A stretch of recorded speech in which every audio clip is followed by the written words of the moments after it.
In this video, we're going to cover Android shortcuts. Android shortcuts allow you to quickly access app actions. Get started with shortcuts. Hold your finger over the app icon and you'll see them appear. Now what we'll do is click on Start Shift. You'll see that the app opens and the shift is started. Another great thing you can do with Android shortcuts is create icons for each shortcut. To do this, hold your finger over the OK Alone icon till the shortcuts appear.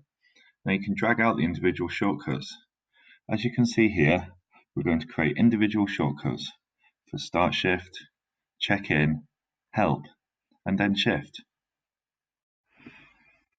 Now if you need to check in or get help, you can really easily click the relevant icon, and that means the action is performed in just one click of the button. Here we're going to click Help and get help.